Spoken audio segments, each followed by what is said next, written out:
कि दो सर्किल हैं, एक दूसरे को एक्सटर्नली टच करते हैं पी पॉइंट पर, और ए बी जो है दोनों वृत्तों की कॉमन टेंजेंट है, और ए और बी इसके पॉइंट ऑफ कांटेक्ट हैं। पी ए बी आपको 40 डिग्री दे रखा है, तो ए पी बी की वैल्यू आपको बतानी है। तो सबसे पहले डायग्राम बनाते हैं इसका। अब देखिए सवाल में ऐसा कुछ कहीं पे भी नहीं बोला है कि दोनों सर्किल की रेडियस सेम है, ठीक है। तो हम एक जनरलाइज करके इसको सॉल्व करेंगे। अगर दोनों सर्किल की रेडियस सेम होगी तो वो एक स्पेशल केस हो जाएगा, उस वाले केस में भी हम डिस्कस करने वाले हैं, क्योंकि दोनों ही क्वेश्चन आपसे पूछे गए। तो एक नॉर्मल दो सर्किल हमने बना लिए। अब इनका जो कॉमन टेंजेंट है वो इस तरीके से है यहाँ पर, ठीक है। ये आपके पास ए बी टेंजेंट हो जाएगी, किसी पे भी मान लो ए और बी हो जाएंगे, ये पॉइंट ऑफ कॉन्टैक्ट है। अब पी जो है ना आपके पास ये टच करते हैं, ये वाला पॉइंट पी दे रखा है जहाँ पर ये एक्सटर्नली टच करते हैं। डायग्राम समझ में आ गया आपको। एंगल की वैल्यू भी दी है 40 डिग्री। देखो इसको इससे मिलाया और इसको इससे मिलाया, तो एंगल पी ए बी मतलब ये वाला एंगल दे दिया है 40 डिग्री, ठीक है यहाँ पर, और आपसे ये वाला एंगल पूछ लिया है। तो ध्यान रखना आगे से एक स्पेशल केस है, और इसमें जो ये पी पर जो एंगल बनता है कौन सा, एंगल ए पी बी, मतलब ये वाला, ये 90 डिग्री का बनता है। ध्यान रखो ये अभी कैसे बनता है, इसका डेरिवेशन मैं अभी आपको करा देता हूँ। अब ये ए पी बी बराबर 90 डिग्री है, तो आपको ये 40 दे रखा है, तो इस ट्राइंगल में चलोगे आपके पास, तो बी आप सीधा बता दोगे कि कितना हो जाएगा, ये आपके पास 50 डिग्री का आंसर हो जाएगा, ठीक है। तो यही आपसे पूछा था सवाल में, तो ऑप्शन सी करेक्ट हो जाएगा यहाँ पे। तो इतनी सी बात समझ में आ गई आपको। अब देखिए पी पर हमेशा 90 डिग्री का ही एंगल बनेगा।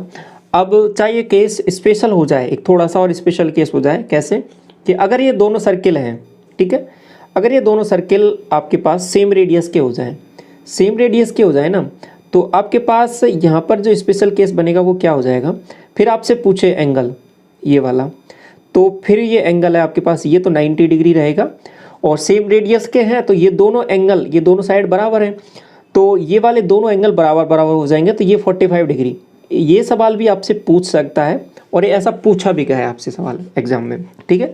तो आपसे फिर क्या देगा, फिर इस एंगल की वैल्यू नहीं देगा जो ये 40 डिग्री अभी दिया था, तो फिर आपसे डायरेक्ट बोलेगा कि दो सेम रेडियस के सर्किल हैं और एक्सटर्नल टच करते हैं, तो फिर आपसे ये वाला एंगल इसकी वैल्यू बोल देगा, तो ये वाली वैल्यू पूछेगा तो डायरेक्ट बता दोगे, क्योंकि ये 90 है और ये दोनों बराबर हैं, तो ये 45 के हो जाएंगे।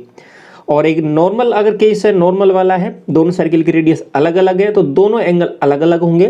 तो यहाँ पर अगर ये 40 है तो ये आपके पास तुरंत क्या हो जाएगा, 50 डिग्री हो जाएगा, क्योंकि ये जो एंगल है ये 90 डिग्री है। इतनी सी बात आपको समझ में आ गई। अब इसका डेरिवेशन भी समझ लो, छोटा सा डेरिवेशन है, कुछ है भी नहीं इस सवाल में। डेरिवेशन क्या है कि ये 90 डिग्री यहाँ पे होता कैसे है, ये भी समझना जरूरी है, क्योंकि अब से कभी कभी ये भी पूछ सकता है कि ये दोनों एक्सटर्नल टच करते हैं और ये रेडियस है, तो यहाँ पर इस वाले एंगल की वैल्यू पूछ ले कभी कभी, मान लो आपसे, तो ये आप डायरेक्ट भी बता सकते हो, ये भी 90 डिग्री, ये भी पूछा गया है एक शिफ्ट में आपसे।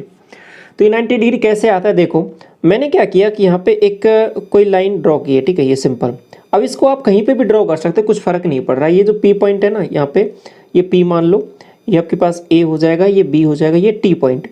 अब ये टी पॉइंट है ना, आपकी मर्जी है, इस ए बी पर कहीं पे भी मान लो, इससे कुछ फर्क नहीं पड़ेगा। आप टी पॉइंट को यहाँ पर भी मान सकते हो, ठीक है, यहाँ पे भी मान सकते हो, कैसे भी मान लो, सबसे हो जाएगा ये सवाल, ठीक है, क्योंकि ये एक रिजल्ट है डायरेक्टिव। तो अब ये मैंने यहाँ पे ड्रॉ कर दिया। अब दो एंगल बन रहे हैं यहाँ पे, देखो इसको मैंने क्या बोल दिया, ध्यान से समझना, इसको एक्स बोल दिया मैंने, और इसको क्या बोल दिया, वाई बोल दिया।